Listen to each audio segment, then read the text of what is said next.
फिर से इसमें कमेंट्स नहीं दिखे, कमेंट्स लिस्टेड है। एक्चुअली इसमें कमेंट थोड़ी आते हैं। हाँ सर, आप ओनली आप पढ़ा हुआ है। हाँ तो चल रहा है ना, ये ठीक है।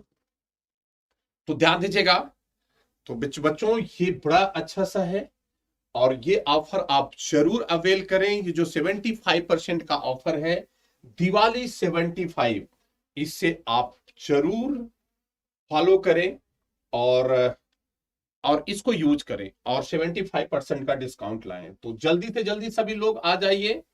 आज आप लोगों के लिए देखिए एक प्रैक्टिस सेशन में ला रहा हूं और पिछले 4-5 क्लासेज, 5 क्लासेज हो गए। आज इसका छठा क्लास है एंड दैट इज, हम कह सकते हैं कि पहला क्वेश्चन इसी का है। भाई गाइस फटाफट आप लोग देखिए पहला क्वेश्चन और इसका आंसर देते चलें, इसका आंसर देते चलें। Complete following sentences using the appropriate option. The tired traveller on in the hope of finding some rest place, strolled होगा, सिक्यूर्ड होगा, पैरेडेड होगा या प्लॉडेड होगा।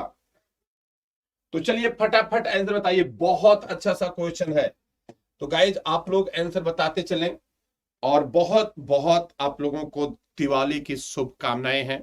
सब लोग सिंबॉलिक जो है इस पवित्र त्योहार, जो कह सकते हैं एक बहुत बेहतरीन त्योहार, इसको आप लोग सेलिब्रेट करिए। तो स्ट्रोल्ड होगा या कहते हैं स्क्रीड होगा या पैरेडेड होगा या प्लॉडेड होंगे।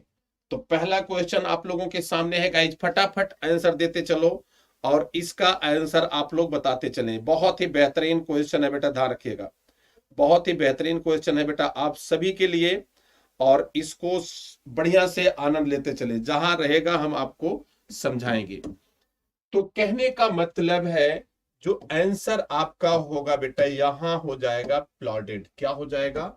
आंसर प्लॉडेड होगा, जिसका मतलब होता है कि जो ट्रेवलर है, टायर्ड है, वो खींचते पांव से कहते हैं on in the hope of finding, की आगे चल के धीरे धीरे जैसे एक राही थक जाता है और थक जाता है तो धीरे धीरे पैर को घसीटते हुए ऐसे करते थके हुए टायर्ड चलते हैं। तो इसका मतलब होगा प्लॉडेड हो जाएगा। क्या हो जाएगा? प्लॉडेड हो जाएगा। नेक्स्ट क्वेश्चन बच्चों आपके सामने है और अच्छे से आप आंसर बताइएगा। कहते हैं the following sentence has been divided into 4 parts. 4 parts में डिवाइड है। One of which contains an error. किसी एक पार्ट में एक एरर है। Select the option with the answer. The boys from Akanksha apartments hasn't come, ठीक है, टुडे। अब इसमें आपको आंसर बताना है। What should be the answer in this particular sentence. इसमें क्या होगा ये आपको बताना बेटा। तो चलिए फटाफट गाइज बताइए, आप लोग सब आंसर बताते चले। और बड़ा अच्छा सा क्वेश्चन है बेटा, बहुत अच्छा सा क्वेश्चन है, इसमें आपको बताना पड़ेगा। The boys from Akshara apartments hasn't come today. The boys hasn't come today from Akshara apartments. तो यहां जो सेंटेंस है इसी में से आपको आंसर बताने हैं। तो ध्यान रखिएगा, यहां से आंसर आपको बताने हैं। तो किस पार्ट में मिस्टेक है? तो देखिए एक चीज बेटा मैंने पिछले क्लासेज में भी बताया है, अगर कोई नाउन होता है बेटा, ध्यान रखिए एकदम बिल्कुल बताया है, नाउन यहां आप हो फिर यहां नाउन हो, ध्यान रखिएगा यहां जो वर्ब होगा ना वो आप वाले नाउन के पहले लगेगा। अगर ये नाउन प्लूरल है तो यहाँ प्लूरल वर्ब होगा, अगर नाउन सिंगुलर है तो सिंगुलर होगा। और एक चीज मैंने और भी बताया था, इसके पहले आर्टिकल द लगता है। क्या लगता है? आर्टिकल द लगता है। तो यहां देखिए बेटा द बॉयज है तो बॉयज फ्रॉम या फ्रॉम, यहां ये समझ लीजिए प्रेपोजिशन है। ये क्या बेटा? ये कोई भी प्रेपोजिशन दिया हो, ये प्रेपोजिशन है। फ्रॉम दिया ना अक्षरा अपार्टमेंट, इससे कोई मतलब नहीं है। तो यहाँ बॉयज के साथ हैजेंट जो यहाँ दिया है बेटा ये, हाँ यहाँ हैजेंट की जगह हैवेंट हो जाएगा। तो इन विच पार्ट मिस्टेक हो जाएगा गाइज? बिल्कुल देखते चलिए, बी पार्ट में मिस्टेक हो जाएगा। तो सभी लोग बताते चलिए, जो भी बच्चे हैं वो आप आंसर को कमेंट करिए और लाइक और शेयर जरूर करते चलें, लाइक और शेयर जरूर करते जाएं। अगला क्वेश्चन देखिए, नेक्स्ट क्वेश्चन अगर हम ये कर सकते हैं, have you seen bestie doesn't say resemble like her sister. Question देखते चलिए, आंसर बताते चलिए बेटा, कोई प्रॉब्लम नहीं है इसमें, बहुत अच्छा सा क्वेश्चन है। तो कहने का मतलब हैवंट यू सीन करा है, बिट्सी doesn't see resemble like her sister. तो किस पार्ट में मिस्टेक है? एक पार्ट में है doesn't see resemble like her sister, have you seen बिट्सी। किस पार्ट में मिस्टेक है? फटाफट गाइज आंसर देते चले, फटाफट गाइज आंसर देते चले, what should be the answer here. तो चलिए, बहुत अच्छा सा क्वेश्चन है और बताते चलेंगे। तो बहुत अच्छा सा क्वेश्चन है गाइज, जरूर इसको आप बताएं और अच्छा सा क्वेश्चन का आंसर आप देते चलें। तो चलिए फटाफट बताते चलिए क्या होगा, what should be the answer here. Guys फटाफट बताएं क्या होगा आंसर, इसका बताना है आप, ठीक है। तो यहां देखिए बेटा, ध्यान रखिएगा। तो देखिए एक वर्ड होता है रिजेंबल, तो यहां बी में मिस्टेक है, यहां लाइक नहीं आएगा। एक बात तो मैंने आपसे बताया था, लाइक हमेशा अगर ये आता है के जैसा, क्या आता है बेटा? के जैसा और की तरह, क्या आता है बेटा? की तरह। अगर इसकी मीनिंग दे रहा है तो ये क्या है? प्रेपोजिशन है। ये क्या है? ये प्रेपोजिशन है। कई बार बच्चों मैंने ये बताया है, तो आप देख लीजिए। और रिजेंबल के साथ कोई प्रपोजिशन नहीं आता है। रिजेंबल जिसका मतलब होता है फेस वगैरह मिलने की बात करते हैं, कहते हैं अपने सिस्टर की तरह, डजंट अपने सिस्टर की तरह नहीं दिखती है रिजेंबल। तो रिजेंबल के साथ नो प्रपोजिशन, यहाँ कोई भी प्रपोजिशन नहीं आता है। तो ये चीजें देख लीजिए। तो रिजेंबल के साथ कोई भी प्रपोजिशन का यूज नहीं होता है। तो दैट इज गाइज, अंडरस्टैंड कर लीजिए। आई थिंक कहीं से भी कोई इसकी प्रॉब्लम नहीं होगी। The following sentence has been divided, हाँ क्लियर होगा। तो रिजेंबल के साथ फिर लाइक का यूज नहीं होगा। तो लेट्स सी, देखते हैं अगला क्वेश्चन, बहुत बेहतरीन क्वेश्चन है, आप लोग देखते चलिए। A jack of all trades, a jack of all trades, इसका एक इडियम है और इस इडियम्स के आपकी मीनिंग पूछा है। someone who has many skills, a confident and not very serious young man, someone who has hit the jackpot, a great businessman। किसको बोलते हैं? a jack of all trades, इसको बोलते हैं। तो चलिए जल्द जल्दी आंसर बताते चलिए बेटा, आंसर बताइए फटाफट, आप लोग आंसर बताते चलिए, ठीक है। ये इडियम है और इस इडियम के आपको क्या बताना है? यहां आपको देना है मीनिंग देना है। क्या देना बेटा? यहां आपको, अगर हम ये कर सकते हैं, मीनिंग देना है। A jack of all trades, all trades, someone who has many skills, a confident and not very serious young man, someone who has hit the jackpot, a great businessman। फटाफट गाइज आंसर बताइए। तो ये एक idiom है, तो कहने का मतलब है जैकपॉट से कोई मतलब नहीं है, और ये नहीं है, और बिजनेसमैन नहीं होता है, हु हैज मेनी स्किल्स। तो कहने का मतलब है someone who has many skills as jack of all trades, तो इसको बोलते हैं। क्लियर हुआ गाइज? अगले क्वेश्चन की तरफ हम चल रहे हैं। बहुत ही बेहतरीन क्वेश्चन, बने रहिए और शेयर करते जाइए बेटा, शेयर करते जाइए। In which of the following the adjective is not followed by correct preposition. कौन सी ऐसी एडजेक्टिव है जो उसके बाद करेक्ट प्रपोजिशन नहीं आया है?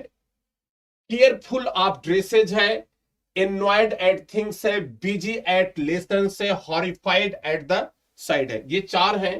देखिए यहां केयरफुल भी एडजेक्टिव है, एनॉयड भी एडजेक्टिव है, बिजी भी एडजेक्टिव है, और हॉरिफाइड भी एडजेक्टिव है। तो देख लीजिएगा बेटा, इसमें से कौन सा सही है, ठीक है। तो ये देखते चलिए, बहुत बेहतरीन चीजों को समझते चलिए, तो क्या हो जाएगा, ठीक है। तो एक चीज देख लीजिएगा बहुत अच्छे तरह से, यहां समझिएगा तो क्या हो जाएगा।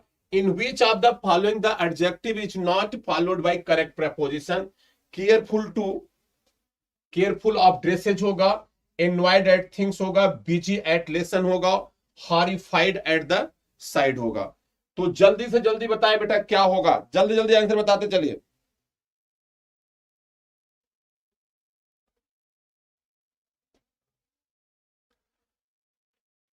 तो देखिए एक्चुअली क्या है, सबके साथ सही है। केयरफुल आप होता है, एनवायड एट होता है, हॉरिफाइड एट होता है। यहां देखिए बेटा बीजी इन भी होता है, और यहां जो बीजी विद, बीजी इन लेसन्स, तो यहां जो बीजी एट नहीं आएगा, बीजी इन भी होता है, बीजी विद भी होता है, लेकिन यहां एट का यूज नहीं होगा। बीजी इन, बीजी विद जो भी वॉटेवर है, लेकिन बीजी एट का यूज नहीं होता है। नेक्स्ट देखिए अगला क्वेश्चन। और एक चीज और है, जो बच्चे देखिए तैयारी कर रहे हैं सुपर टेट की, आने वाला है एग्जाम, अगर आगे है आप बढ़िया से अपनी तैयारी करें। सुपर टेट एमसीक्यू क्वेश्चंस है आधार बैच का, 151 रुपए का बैच है बेटा। और ये समझ लीजिए कि एग्जामपुर की जो बेहतरीन फैकल्टीज हैं वो पढ़ा रही हैं इसमें। तो फीचर्स में देखेंगे, लाइव क्लासेज आपको मिलेंगी, important topic discussion and practice questions मिलेंगे, master notes of every subjects मिलेंगे, important questions booklet of every subjects मिलेंगे, और फुल मॉक टेस्ट आपको मिलेगा। तो देर मत करिए, किस बात की देरी, तो ज्वाइन जरूर करिए आप इस बैच को, और बहुत बेहतरीन आपके लिए होगा। आगे देखें, वही मैंने कहा इस दिवाली के सिलेक्शन में आप जरूर करें, और 75% का डिस्काउंट आप जरूर लें। बेहतरीन जिन बच्चों ने यूपी टेट, सी टेट कह सकते हैं, DSSB TGT PGT, UP TGT PGT, LT grade की एडमिशन लेना चाहते हैं बेटा, तो जरूर इस कोड को अपनाइए, दिवाली 75, एंड गेट करिए 75% का डिस्काउंट। ठीक है, अगला क्वेश्चन है बेटा, ध्यान देगा। क्वेश्चन देखिए बेटा,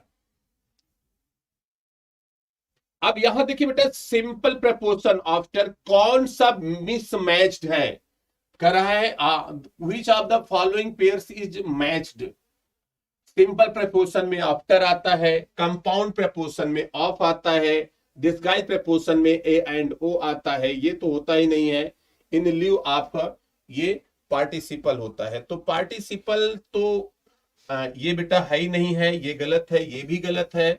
और कम सिंपल प्रपोजिशन में आफ्टर आता ही नहीं है, तो ये आपका जो मैच है वो हो जाएगा compound preposition, OFF in the, ये किस श्रेणी में आते हैं, कंपाउंड प्रपोजिशन में। एक बार और क्वेश्चन को समझ ले, विच of the following pairs is matched, इसमें से कौन सा ऐसा पेयर है जो मैच्ड है, आपको बताना है। Simple preposition after, compound preposition OFF, disguise preposition A and O, participle preposition, participle नहीं है, फ्रेज प्रपोजिशन होते हैं। ये जो इन लिeu ऑफ है ना, इसको हम बोलते हैं फ्रेज प्रपोजिशन।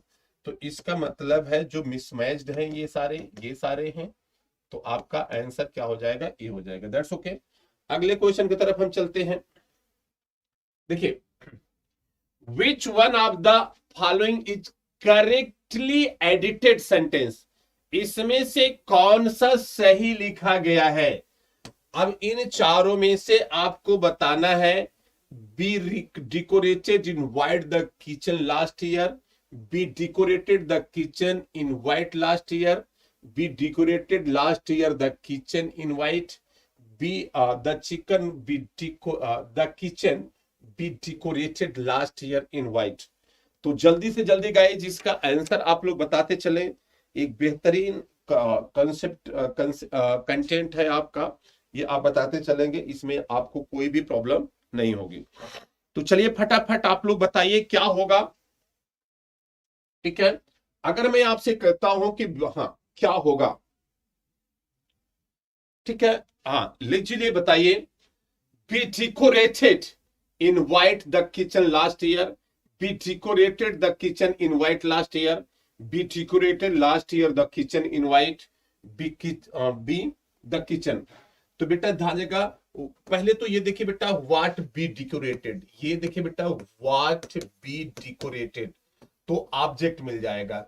तो कहने का मतलब है डेकोरेटेड, ये देख लीजिएगा, तो यहां क्या मिलेगा, ऑब्जेक्ट मिलेगा। अगर ये लगा के क्वेश्चन करते हैं तो सेंटेंस का पैटर्न यही होता है, पहले सब्जेक्ट लिखते हैं, ऑब्जेक्ट लिखते हैं, सब्जेक्ट वर्ब ऑब्जेक्ट, फिर ईटीसी लिखते हैं, इसका मतलब ऑब्जेक्ट आएगा। तो यहां देखिए what be decorated the kitchen, तो ऐसे में एक पॉसिबिलिटी बनती है वो इनवाइट लास्ट ईयर। ऑप्शन आपका क्या हो जाएगा, बिल्कुल लॉजिकल देखेंगे, ऑप्शन आपका बिल्कुल बिल्कुल 7 का बी हो जाएगा। क्या हो जाएगा बेटा, 7 का बी हो जाएगा। एग्जैक्टली आप देखिए बच्चों, और जितने भी बच्चे देख रहे हो फटाफट शेयर करें, ठीक है, फटाफट शेयर करते जाएं, और आई थिंक कहीं से भी कोई इसमें प्रॉब्लम नहीं होगी। अगला क्वेश्चन देखिए, much damage and misfortune caused by nature is known as, इसको बताना है बेटा, वन वर्ड सब्स्टिट्यूशन देना है, ओ डब्ल्यू एस, इसका मतलब है यहां देखिए ओ डब्ल्यू एस, इसका मतलब है O W S, one word substitution देना है। क्या देना बेटा, वन वर्ड सब्स्टिट्यूशन देना है। अगर वन वर्ड सब्स्टिट्यूशन की बात करते हैं, much damage and misfortune caused by nature is known as, क्लाइमेटी है, पैकेट है, फेन्योरी है एंड फर्टिलाइटी। तो देखिए अगर हम कहते हैं, इसलिए ना बोलते हैं नेचर के द्वारा, यहां से पकड़ लो मिस कान बाई नेचर, और नेचर के द्वारा जो भी कुछ होती हैं आपदाएं आती हैं, दैट इज वो एक चीज और हम जानते हैं, इससे भी आप देख लो नेचुरल क्लाइमेटी, क्या बोलते हैं बेटा, नेचुरल क्लाइमेटी। अगर हम ये सारी चीजें कर सकते हैं तो इधर देख लें, and that is not known as natural calamity. क्या बोलते हैं ये, नेचुरल क्लाइमेटी। तो अगर हम इसी को कर दें तो बेटा क्लाइमेटी आ जाएगा। तो ऑप्शन बिल्कुल बिल्कुल वेरी क्लियर, और अच्छे से आप लोग समझते जाइए, कोई दिक्कत यहां नहीं आएगी। आगे देखिए, the more they earn more they spend. अब इसमें ये दिया है, इसका सब्स्टिट्यूशन क्या है, क्वेश्चन नंबर 9 देखिए। और इस प्रकार के क्वेश्चन बेटा आपके एग्जाम के लिए बहुत ही फ्रूटफुल होंगे, बहुत ही अच्छे होंगे। The more they earn more they spend, ठीक है, the more they earn more they spend, तो क्या हो जाएगा, more they earn more they spend, more they earn the more they spend, the more they earn the more they spend, no improvement. इन चीजों को देखते चलिए, बढ़िया से इसको समझते चलिए। देखिए एक चीज अगर मैं आपसे कहूं कि कहते हैं कि अगर कभी भी, तो यहां देखिए जो आंसर हो जाएगा द मोर, ठीक है, the more they earn the more they spend, option इसका सही हो जाएगा, सी हो जाएगा। देखिए द लगाते हैं, द के साथ सीडीए लगाते हैं, सीडीए के साथ यहां एनपी लगाते हैं, एनपी के बाद यहां वर्ब आता है, फिर यहां सीडीए मतलब कंपैरेटिव डिग्री, कंपैरेटिव डिग्री के साथ भी आर्टिकल द लगाते हैं। बस जब ये पास हो फिर यहां द लगेगा, फिर यहां सीडीए आएगा, फिर यहां एनपी आएगा, फिर यहां वर्ब आएगा। तो ध्यान देगा, इसका मतलब एकदम बिल्कुल लॉजिकल, जितना वो कमाते हैं द मोर दे, जितना कमाते हैं उतना खर्च करते हैं। तो ऑप्शन सी यहां क्या लग जाएगा, आर्टिकल द लग जाएगा। क्या लग जाएगा, यही आर्टिकल द लग जाएगा। That's okay.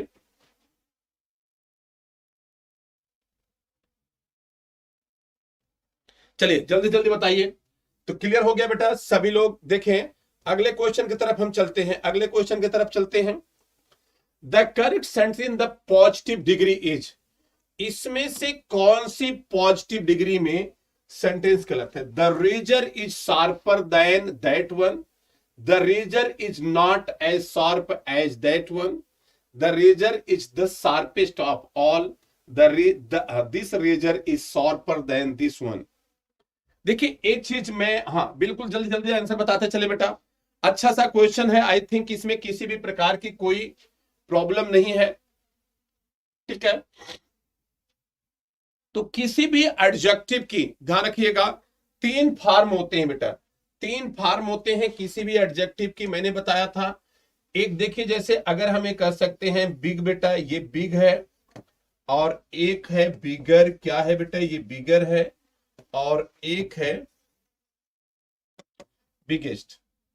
ध्यान देगा, अगर मैंने कहा बिग है, ये पॉजिटिव डिग्री ऑफ एडजेक्टिव है, ये क्या बेटा, पॉजिटिव डिग्री ऑफ एडजेक्टिव है, और ये सीडीए है, कंपैरेटिव डिग्री ऑफ एडजेक्टिव है, और ये दिया है बेटा, ध्यान रखिएगा, ये एसडीए है, एसडीए मतलब सुपरलेटिव डिग्री ऑफ एडजेक्टिव। मैंने कहा बिग है, बिगर है, बिगेस्ट है, बिल्कुल अच्छे से समझते चलिए, बिग है, बिगर है और बिगेस्ट है, अच्छे से देखते चलिए बेटा, ध्यान रखिएगा, आंसर बताते चलें। तो पॉजिटिव डिग्री में ही बताना है।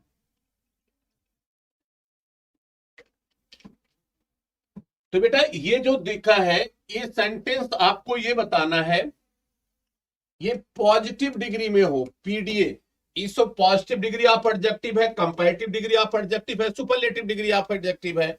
तो यहां शार्पर आ गया, ये सीडीए में दिया है तो गलत है। अब यहां शार्पर आ गया, ये भी सीडीए में दिया है, तो हमें इससे कोई मतलब नहीं है। शार्पेस्ट दे दिया है, ये एसडीए में दिया है, तो ये गलत है। तो इसका मतलब शार्प आया है, तो ये कौन सी डिग्री हो गई, ये पीडीए है, तो इसका मतलब ऑप्शन आपका बी इज करेक्ट। बिल्कुल देखिए, बी इज ऑप्शन आपका करेक्ट है। और डेली क्लास होगी बेटा, मतलब कल भी होगी, डेली भी होगी, क्लास कभी रुकेगी नहीं। आप 11 बजे आपको प्रैक्टिस करना है, तो इसका मतलब है, लेकिन आप सेलिब्रेट करिए त्योहार को, लेकिन आप प्रैक्टिस जरूर करिए। क्यों, जो एक कह सकते हैं, जो एक मोमेंटम होता है उसको आप पकड़े रहिए। अगर एग्जाम की बेहतरीन तैयारी कर रहे हैं तो मोमेंटम को छोड़िए मत, आप उससे जरूर पकड़े रहिए, उसे छोड़िए नहीं, उसे गिव अप ना करिए। तो क्या हो जाएगा, ये आंसर आपका हो जाएगा। नेक्स्ट अगर हम बात करते हैं, फाइंड आउट करेक्ट स्पेलिंग, इनमें से which word is correct spelled, यही दिया है। अगर हम ये कर सकते हैं, which word is correct spelled, अगर हम ये कर सकते हैं, which word is correct spelled, इसमें से कौन सा ऐसा वर्ड है जो करेक्ट स्पेल्ड किया गया है। ध्यान रखिएगा, इसमें से मैंने आपसे बताया कि which word is correct spelled. तो यहां देखिए बेटा, ये है इलेक्सियर है, एलेक्सियर है, या कौन सा वर्ड है। 11 का जल्दी से जल्दी आंसर बताइए, कौन सा वर्ड है जो करेक्ट स्पेल्ड वर्ड है। फटाफट गाइब करिए, एक बहुत अच्छी टेस्टिंग आप लोगों का है। आंसर बताइए, आंसर बताइए इसका क्या होगा। तो चलिए जल्दी से जल्दी इसका आंसर बताते चले, व्हाट शुड बी आंसर। ठीक है, तो यहां जो पहला ऑप्शन है, इसकी स्पेलिंग ALEXIR, ये स्पेलिंग होती है और ये करेक्ट है। तो ऑप्शन कौन सा हो जाएगा, ये फर्स्ट हो जाएगा। नेक्स्ट देखिए, choose the word which opposite in meaning, inhabit, inhabit का इन, अगर हम कहते हैं हैबिट, इनहैबिटेंट बोलते हैं इनहैबिट, तो इसका अपोजिट बनाना है, मतलब इसका हमें क्या देना है, एंटोनिम। तो पैम्पर होगा, ब्रीड होगा, एक्सेप्ट होगा, प्रमोट होगा, क्या होगा, इन चारों में से आप इसकी स्पेलिंग देते चलिए।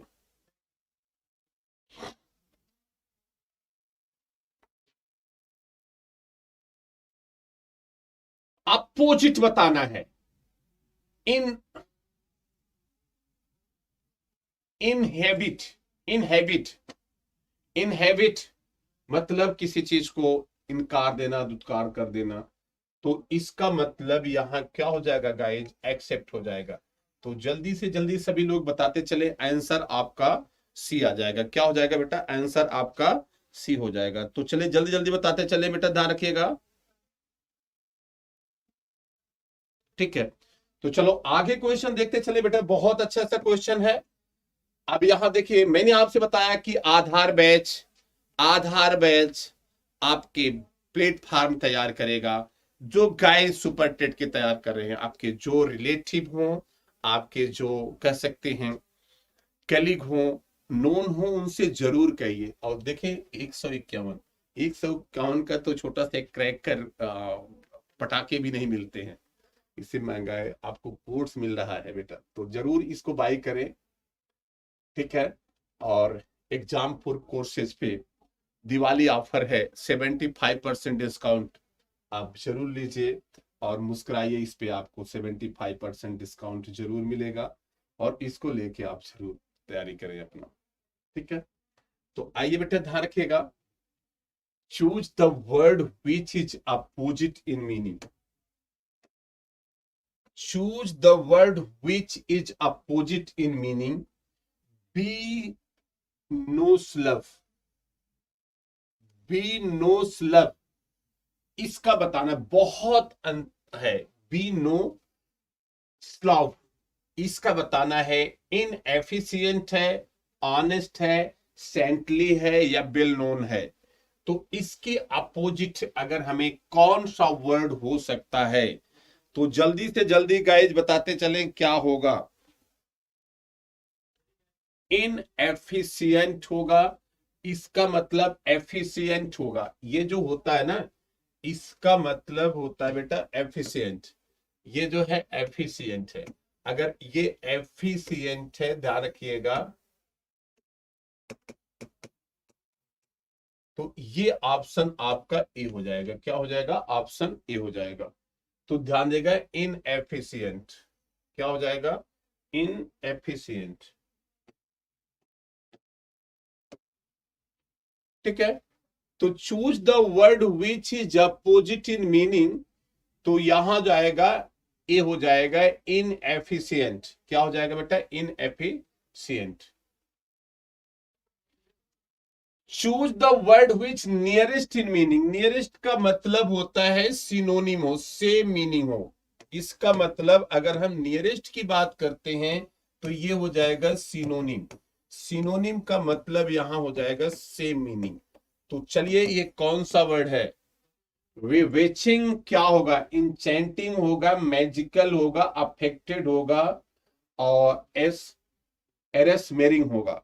एरेसमेरिंग होगा। चलो चलिए, चारों में से आंसर बताते चलिए आप। ठीक है। विचिंग का आप नियरिंग मतलब जो है सिनोनिम क्या होगा? मैजिकल, अफेक्टेड तो होगा नहीं।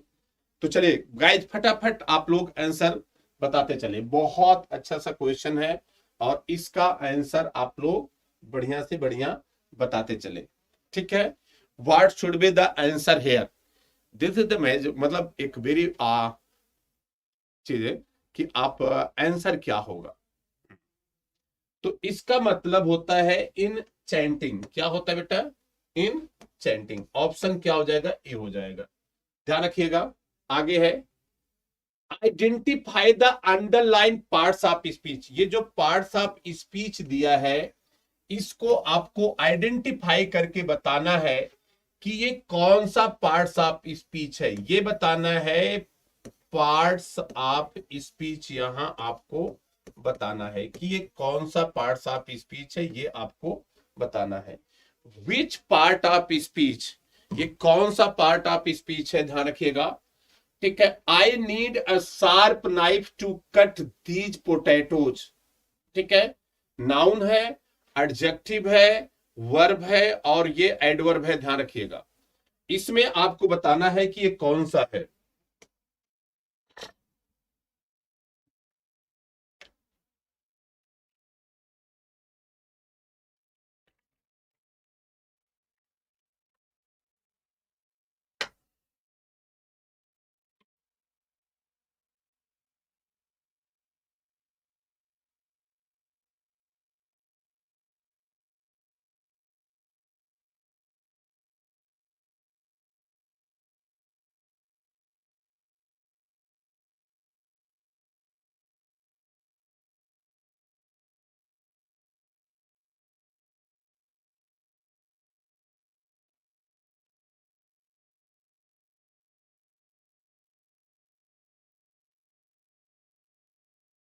आई need a sharp knife to cut these potatoes.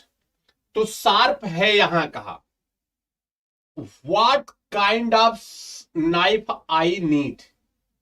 तो कहने का मतलब है यहां देखिए शार्प इस नाइफ को मॉडिफाई कर रहा है, तो एडजेक्टिव होगा बच्चों, क्या हो जाएगा, दिस मस्ट बी एडजेक्टिव। क्या होगा बेटा, ये एडजेक्टिव हो जाएगा।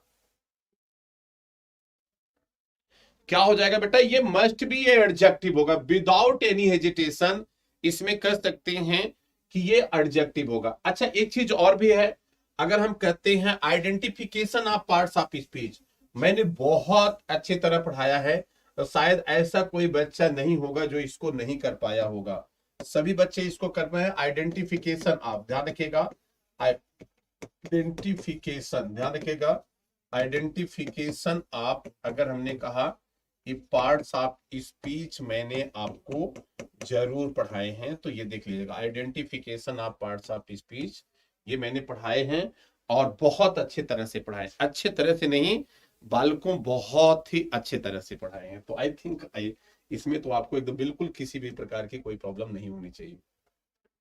Select the option that is correct, direct speech to given, Tom told his dad that he was going to the park। ये आपको दिया है इनडायरेक्ट स्पीच, बहुत पढ़ाया हो बेटा, इनडायरेक्ट स्पीच में दिया है, इनडायरेक्ट स्पीच में दिया है। अगर इनडायरेक्ट स्पीच में दिया है तो क्या होगा, टॉम सेज होगा, टॉम सेड होगा, टॉम सेड होगा, टॉम सेड होगा। तो इसमें से जरूर बताइए, ठीक है, कौन सा ऑप्शन होगा। 16 का फटाफट गाइस बताते चलिए, और इसको बताना है किसमें बेटा, डायरेक्ट स्पीच में। किसमें बताना है बेटा, डायरेक्ट स्पीच में आपको इसको बताना है। तो चलिए कौन सा ऑप्शन यहां होगा वो आप बताते चलिए, ठीक है। कल भी क्लास होगी, डेली क्लासेज होगी, दिवाली की छुट्टियां नहीं होगी, आप लोग क्लास लेते रहिएगा, तो डेली क्लास लेते रहिएगा, इसमें किसी भी प्रकार की कोई छुट्टी नहीं, आप समझिए, ठीक है। जरूर पढ़िए, बेहतरीन तरीके से पढ़िए और बढ़िया से आप इंजॉय करते चलिए, ठीक है। तो चलिए बहुत अच्छा सा है, select the option that is correct direct speech of the given sentence. Tom told his dad that he was going to the park. Tom says dad I am going to the park. Tom said, I am going to the park. Tom said, Dad, I am going to the park. Tom said, Dad, I am going to the park. तो answer क्या होगा, जल्दी से जल्दी guys बताते चले, what should be the answer here. देखिए बेटा यहां डैड को ऑब्जेक्ट बनाया गया है, तो डैड चला जाएगा, ठीक है। तो इसका मतलब है जिसको एड्रेस किया गया है वो चला जाएगा यहां, ये चला आएगा यहां। अब यहां देखिए बेटा ये सेट, अब चूंकि यहां वाज है तो आई ये चला जाएगा टाइम के अनुसार, तो यहां क्या हो जाएगा, तो ऑप्शन सी हो जाएगा। ये बेटा गलत था, आई मे का तो मतलब ही नहीं है, और dad I am going to the park, I am going to the park. अच्छा ए और इसमें यहां देखिए बेटा यहां ये लिखा था वाज, समझ लीजिए ये टाइपिंग एरर है, तो ऑप्शन आपका ये हो जाएगा। अच्छा सेज नहीं, चलिए यही सेज तो है ही नहीं है, ये सेज तो होगा नहीं, तो ऐसे ये भी गलत जाएगा, ऑप्शन आपका सी हो जाएगा। बिल्कुल लॉजिकल देख लीजिए, और कहीं से भी कुछ किंतु परंतु नहीं है। अगला क्वेश्चन बालक आप लोग देखिए, change the voice of the following sentence, my scooter was stolen yesterday by somebody. इसको आप ये पैसिव वॉइस में दिया गया गाइस, ये पैसिव वॉइस से इसको एक्टिव वॉइस में बनाना है। ये जो दिया है ये पैसिव वॉइस दिया है, इसको आपको चेंज करके किस में लगाना बेटा, एक्टिव वॉइस में। ये जो है ये पैसिव वॉइस में वॉइस इसको चेंज करना है। तो somebody stole my scooter yesterday, somebody had stolen my scooter yesterday, somebody was stealing by somebody, ठीक है, my scooter was being stolen by somebody yesterday. तो बहुत अच्छा सा सेंटेंस है, और जल्दी से जल्दी आप लोग इसका आंसर देते चलें। What should be the answer here? चलो फटाफट गाइज आप लोग बताते जाओ क्या होगा आंसर इसका। ठीक है, आंसर इसका क्या होगा ये आप लोग बढ़िया से बताते चले। देखिए बेटा ध्यान रखिएगा, ये बहुत ही बेहतरीन क्लासेज हैं और बहुत ही अच्छे क्वेश्चंस हैं और जो आपके एग्जाम के लिए बहुत ही फ्रूटफुल होंगे, ये बहुत ही फ्रूटफुल होंगे।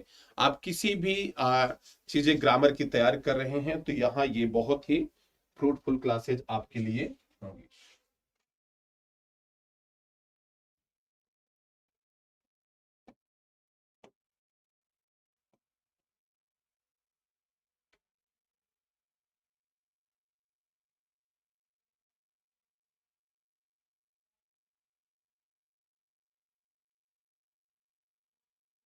चलिए बेटा ध्यान रखिएगा,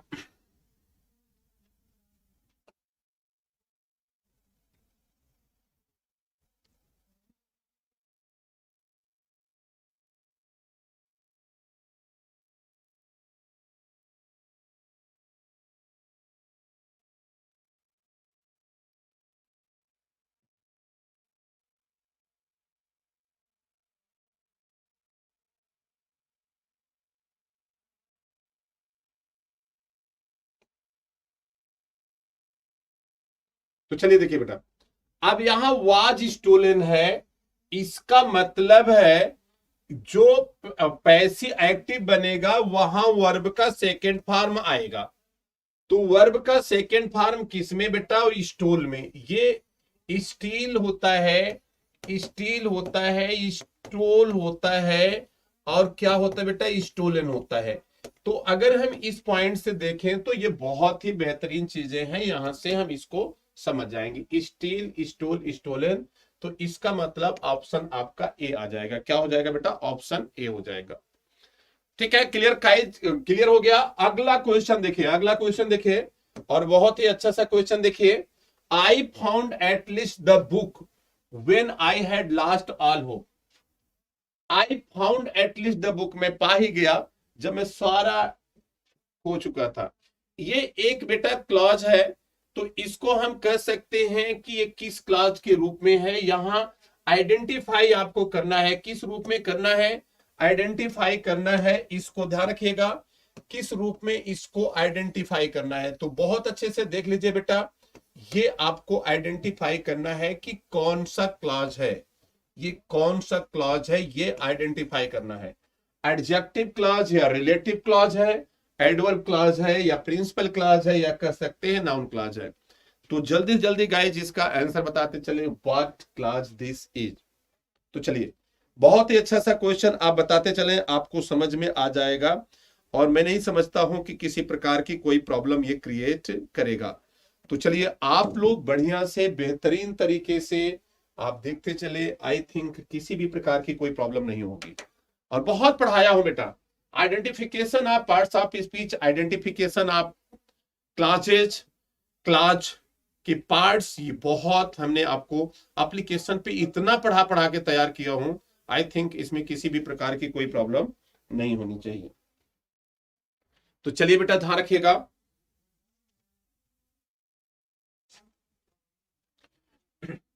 I found at least the book when I had lost all hope. ये कह सकते हैं एडजेक्टिव है, रिलेटिव क्लॉज है, एडवर्ब क्लॉज है, प्रिंसिपल क्लॉज है या नाउन क्लॉज है। चलिए बेटा, बहुत अच्छा सा क्वेश्चन है, बहुत अच्छा सा क्वेश्चन है और जल्दी जल्दी गाइज इसका बताते चले। तो ध्यान दीजिएगा, when I had last in, तो बहुत अच्छा सा क्वेश्चन है बेटा, बहुत अच्छा सा क्वेश्चन है। जल्दी जल्दी बताइए क्या होगा। ये बेटा एडवर्ब क्लॉज है। ये क्या बेटा? व्हेन का रिप्लाई है। When I find at last the book, कब पाया था?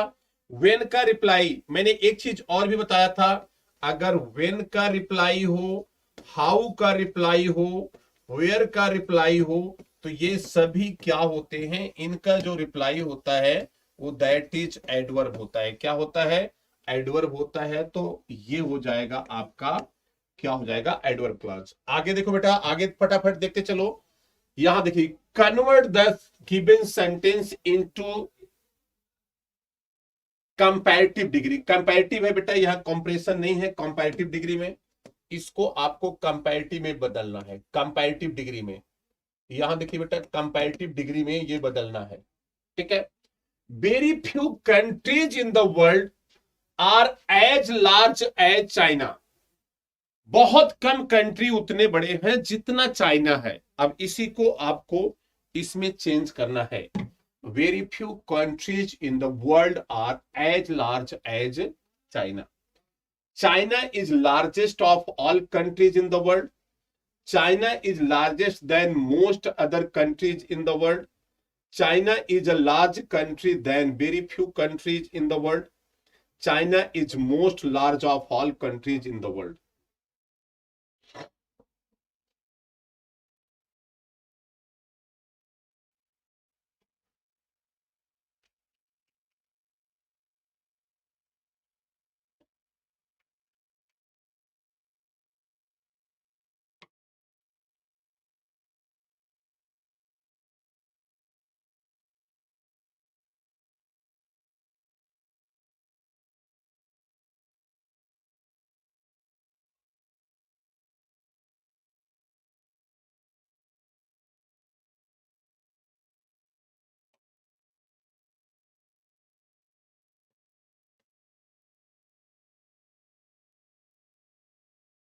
चलिए, इसको आपको कंपैरेटिव डिग्री में सीडीए में कन्वर्ट करना है। तो चले जल्दी जल्दी बता दीजिए क्या होगा।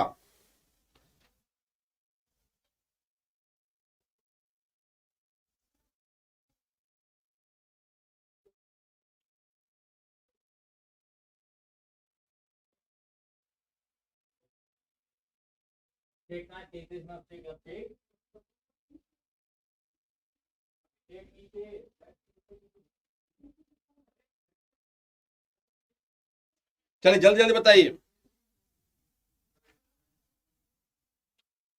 Convert the given sentence into comparative degree. Very few countries in Tamil is a large country than any other. China is most large of all countries in the world. तो कंट्री नहीं, अगर हम कहते हैं China is the largest of, ठीक है। यहां ये कंपैरेटिव नहीं, ये सुपरलेटिव कर लो बेटा, ये सुपरलेटिव कर लो, ये सुपरलेटिव डिग्री में करना है। ये कंपैरेटिव थोड़ा सा गलत हो गया, तो ऑप्शन आपका डी हो जाएगा। क्या हो जाएगा बेटा? मोस्ट लार्ज, या कह सकते हैं लार्जेस्ट देन मोस्ट अदर। उस चाइना मोस्ट अदर में तो ये शामिल ही नहीं होगा, और मोस्ट के साथ अदर आते नहीं है। China is largest of all countries in the world. तो यहाँ देखिए ऑप्शन सबसे यही होगा, मोस्ट लार्ज भी हम यूज कर सकते हैं। तो ऑप्शन आपका डी हो जाएगा।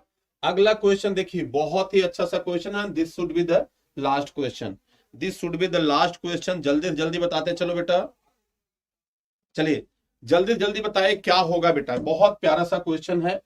अब अगर हम कहते हैं the tsunami that cause so much destruction was like a bolt from the blue, sudden and unexpected. यहां देखिए ये इडियम है, इसको आपको बताना है। ये जो इडियम है, यहां देखिए ये एक इडियम है, इसको बताना है। सडन एंड अनएक्सपेक्टेड होगा, रिलेटेड टू द स्काई होगा, लाइटनिंग बोल्ट्स होगा, या ब्लस कर रहा है ब्लिस इन कलर होगा, ठीक है। सडन एंड अनएक्सपेक्टेड, तो इसका मतलब होगा 20 का क्या हो जाएगा? ए हो जाएगा, सडन एंड अनएक्सपेक्टेड। तो गाइस जान लीजिएगा, सडन एंड अनएक्सपेक्टेड इसका मतलब होगा। और आज के जो क्वेश्चन थे, क्वेश्चन समाप्त हो गए। कल बहुत बेहतरीन क्वेश्चन मिलेंगे, आप लोग जरूर मिलिए। और जिन बच्चों ने एग्जामपुर एप्लीकेशन को डाउनलोड नहीं किया, डाउनलोड कर लें। और बहुत सारे बेनिफिट्स हैं, और ये प्रोसीजर होता है कि कैसे करेंगे। स्टेप 1 है, स्टेप 2 है, स्टेप 3 है, स्टेप 4 है, स्टेप 5 है, स्टेप 6 है।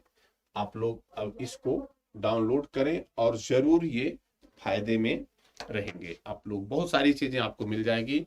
तो इसी के साथ बच्चों मैं आज के सेशन में वाइंड अप करता हूं। क्लास आपको कैसी लगी कमेंट करके आप जरूर बताइएगा। कल भी क्लास होगी, परसों भी, और कोई छुट्टी नहीं है। आप लोग प्रैक्टिस करते रहें बढ़िया। और इस 75% का जो दिवाली ऑफर आपको मिल रहा है, इसका जरूर फायदा उठाएं। मिलते हैं नेक्स्ट क्लास में।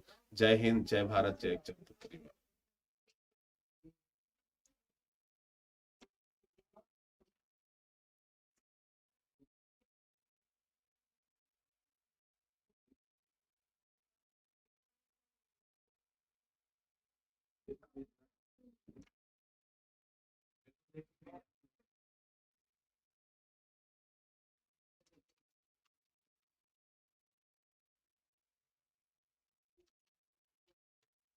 तो 10 बजे ले क्लास नहीं चलेगी ना? No sir. हाँ? अरे यार इसको क्या हो गया? 10 बजे वाली कोई क्लास नहीं लेगी ना? अच्छा अच्छा, सुनो,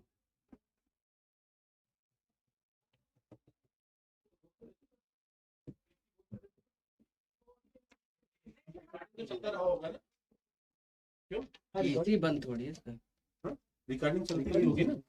हाँ हाँ उससे कोई दिक्कत नहीं होगी। तो भैया मेरे पे लिंक भेज दो अजीत। हाँ, देखना है पर रिकॉर्डिंग का। TFT ये बंद होगा फिर सीपीयू बंद होगी। यही बंद। अपूर्वा मेरे पे लिंक भेज।